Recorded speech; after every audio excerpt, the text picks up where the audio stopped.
Have you ever wondered why native English speakers tend to struggle so much to learn different languages? I mean, it seems a bit crazy. Everyone seems to have no trouble learning English, but English speakers tend to very much struggle to learn other languages, which is a bit odd because if you listen to non-native English speakers, you'll notice that they all say that English is one of the hardest languages to learn. But that's exactly the point. That's why native English speakers tend to struggle to learn other languages, and it's linked to context, you see. The English language is what's known as a low context language. That means everything is spelled out explicitly and everything is all put on the speaker to ensure that their message is clear and on point so that everybody can understand it. That means in the English language, the speaker does not leave much room for subtlety or reading between the lines. He is all about being explicit so there can be no misinterpretation. And it makes sense why the English language is like this. It's a language born out of immigration. You have the Brits originally there in the Celts, and then the Romans came along, and then you had the Angles come along, and then you had the Saxons come along, then you had the Vikings come along, then you had the Normans come along, and a lot of other people all came along and mixed together.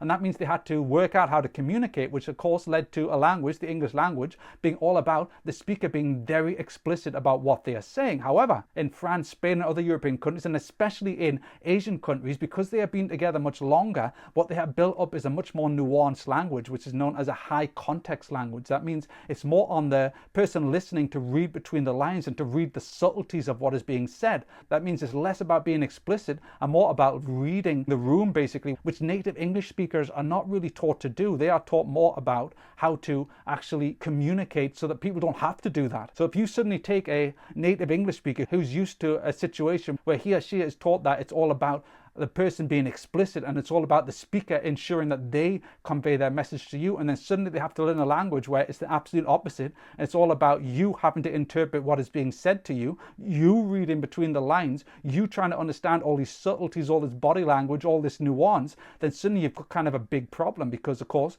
in places like Japan, China, and even in places like France, they are taught how to do this from a young age, but English speakers are just not. That means they basically have to learn to do something that is not natural to them at all. And that is, of course, why so many tend to struggle so much when trying to learn another language. They can't learn how to actually read between the lines because they've not actually got any experience doing it.